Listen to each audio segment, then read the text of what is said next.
materi. Jadi kita akan belajar untuk mempersiapkan ujian klaster injeksi.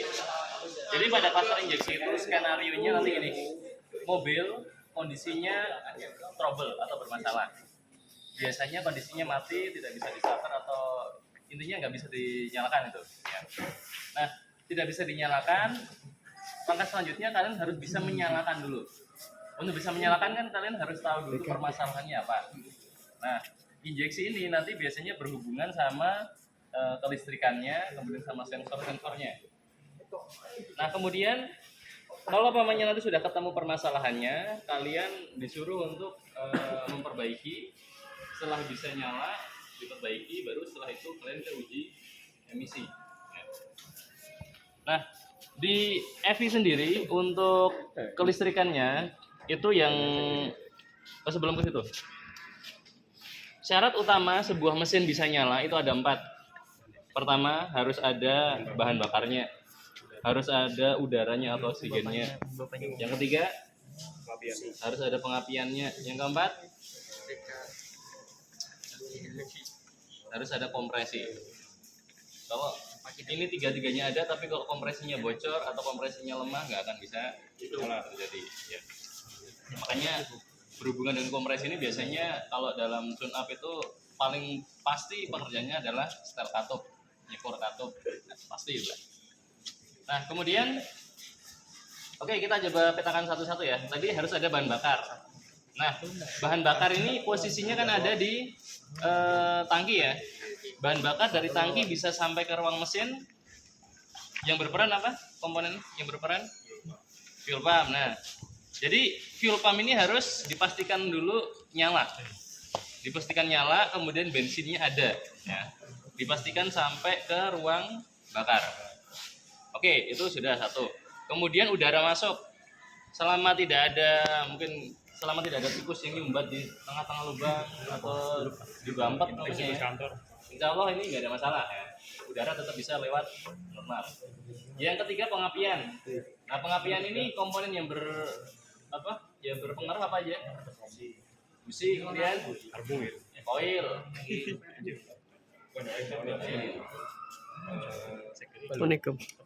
Ya ini habis itu yang ketiga adalah ECU ya kalau di injeksi ya. Jadi ECU, koil sama busi. Ya. Yang keempat tadi kompresi ya. Kompresi anggap saja tidak ada kebocoran. Ya berarti ini semuanya sudah terpenuhi. Biasanya nanti yang akan di-trouble itu yang paling utama adalah di bagian bahan bakar sama pengapiannya. Nah, di sini kita pakai yang wiring ini ya, yang sama untuk kelistrikan bodi kemarin. Kalian buka untuk mobil ini, seri mesinnya adalah EJPE. Nah, ini ya EJPE, coba sini. Di sini ada tiga jenis kendaraan, ada 3 engine yang dimuat dalam buku ini, ada 3 SZVE, K3VE, sama EJVE ya. Nah ini yang EJVE ini yang sesuai dengan mobil ini. Ini mobilnya berapa cc? 1000 cc. Ada 3 silinder ya, cuma 3 silinder aja, bukan 4. Yang berhubungan sama pengapian itu tadi ya, ada ignition coil, kemudian ini adalah simbol dari busi ya. Nah, harus bisa sampai ke busi, dia harus lewat ignition coil dulu. Jadi dipastikan ignition coil ini soketnya terpasang dengan baik. Untuk soket coilnya ini ada 3. Ayo kita lihat di sini. Mungkin ada yang masih bingung coil itu mana? Oh, masih ada yang masih 2 tempat nih. Oke, ini kita lepas dulu biar bisa kelihatan. Mesinnya tuh nanti kamera. Oh, mesin.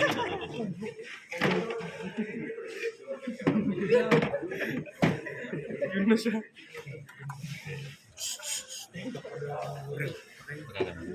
Nah, ini ya. Ini ada tiga silinder ya. Koilnya ada 1, 2, 3. Ini adalah koil pengapiannya. Nah kalau yang ini injektor tuh yang di sini nih. Ada relnya. Kenapa? Jangan ganggu. Sorry bro. Ini ya di sini injektor yang ada di sini. Ini masih lanjut nggak? Lanjut. Itu lanjut. Ini di sini injektornya ya, sana 3. Nah, ini di sini kalian lihat, di sini ada 3 kabel, 1, 2, 3. Kita cek apakah sama. Nah, ini 3 kabel juga ya, 3 juga. Nah, kemudian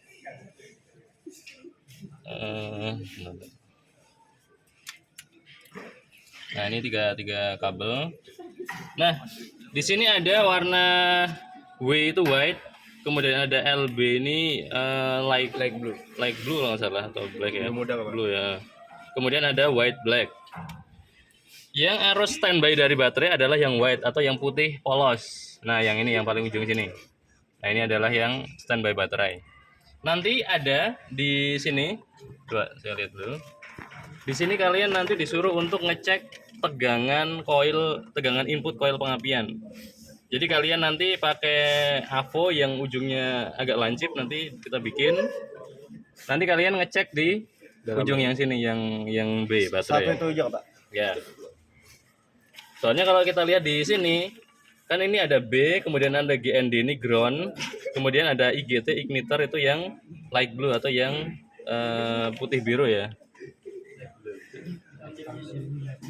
Ya ini apa kok light blue apa? Biru muda ya, biru muda. Yang berhubungan atau yang mempengaruhi koil pengapian adalah fuse 10 ampere EG. Jadi kalau 10 ampere EG ini nggak ada atau rusak atau putus, bisa dipastikan pengapiannya akan putus karena di sini tidak ada arus yang mengalir sampai ke oil ya. Oke, itu untuk yang pengapian. Ada yang tanyakan dulu? Ada, Bang. Oke, kalau tidak ada kita lanjut ke yang lain. Sini. Pos dulu. Nah, ini yang paling penting ya. Tadi pengapian sudah ya. Yang mempengaruhi adalah fuse 10 ampere EG engine. Nah, kemudian dilihat di sini tadi setelah saya bilang pengapian ada bahan bakar. Bahan bakar itu yang berpengaruh adalah komponen fuel pump. Nah, ini ya, ini adalah fuel pump. Ini simbol fuel pump di sini, fuel pumpnya di sini. Fuel pump ini dia disuplai arusnya dari mana? Kita runut ke atas. Nah, ini ya, ada fuel pump relay 1. Kemudian kita runut ke atas lagi, dia melewati EV relay. Jadi kalau EV relaynya mati, fuel pump pasti dia juga akan mati, nggak ada arus ya. Kemudian kita runut ke atas ini ada fuse sama 10 ampere EG. Jadi 10 ampere EG ini dia mempengaruhi ke pengapian, ke fuel pump juga. Jadi satu fuse bisa 2 trouble langsung. Oke, kita lihat ke atas. Ini sudah langsung ke kunci starter, kemudian 40 ampere AM1. Nah, ini sudah ya. Jadi fuel pump itu aja. Yang perlu kalian cek adalah relay fuel pumpnya, kemudian EV relaynya, sama fuse-nya adalah 10 ampere EG. Udah, selesai. Kemudian tadi apa saja sudah, pengapian, bahan bakar, udara masuk sama kompresi. Anggap ini nggak ada yang ditrouble ya. Berarti sudah cukup 2 ini aja yang kalian ingat-ingat dulu. Langkah selanjutnya, setelah memastikan fuel pumpnya bunyi, kemudian fuse EV-nya jalan ya, sudah on. Yang perlu kalian pastikan lagi adalah nanti ketika pengecekan kalian akan menghubungkan ini. Nah, ini ya, coba kalian di sini didekatkan. Ini adalah alat scan tool kita, autogrid ya. Nah, ini. Nah, ini ya, ini scan tool autogridnya. Nah, berhubungan dengan ini ya, nanti kalian akan menancapkan alat OBD. Nah, ini ya, ini adalah receiver OBD2. Ini nanti kalian colokan ke soket penerima ini yang ada DLC 3-nya. Jadi DLC itu kepanjangannya adalah Diagnostic Link Connector.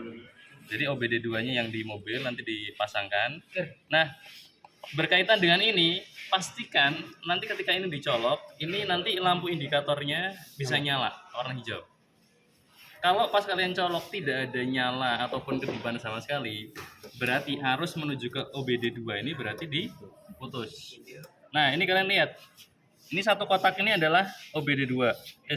DLC3 ya. Colokan buat OBD2.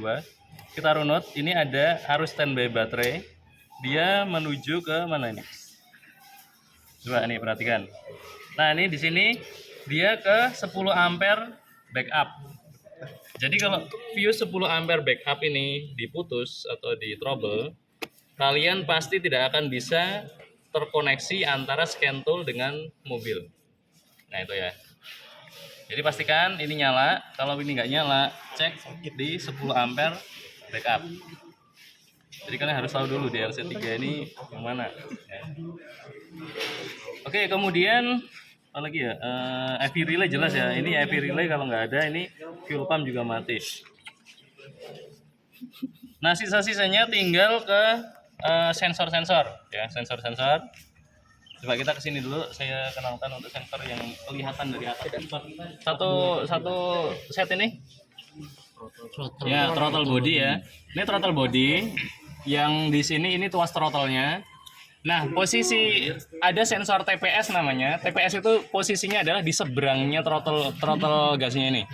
Berarti yang ini. Nah, ini ya. Ini adalah TPS, throttle position sensor. Nah, kemudian ada intake air temperature. Nah, ini ya yang tadi saya lepas. Bendanya yang ini. Nah, ini. Ini adalah IAT.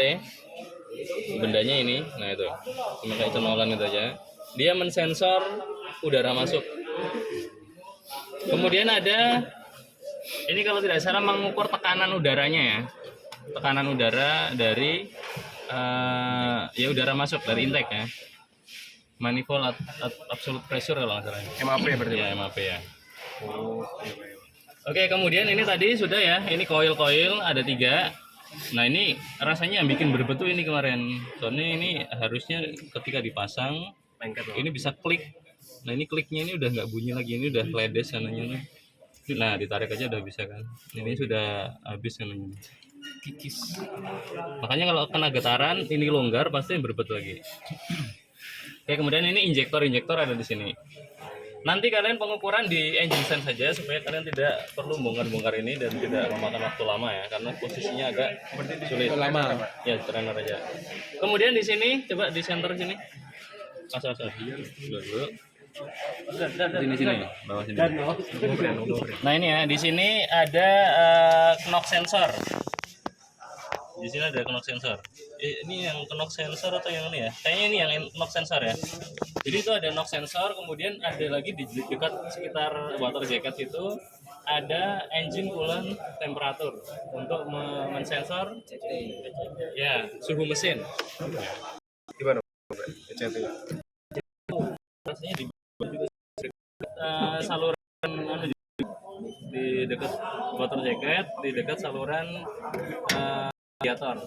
Cuma posisinya agak sulit kalau di sini. Nanti di trainer aja ya. Tinggi, Pak. Oke, kita akan menggunakan scan tool dulu. Bisa dimatikan dulu.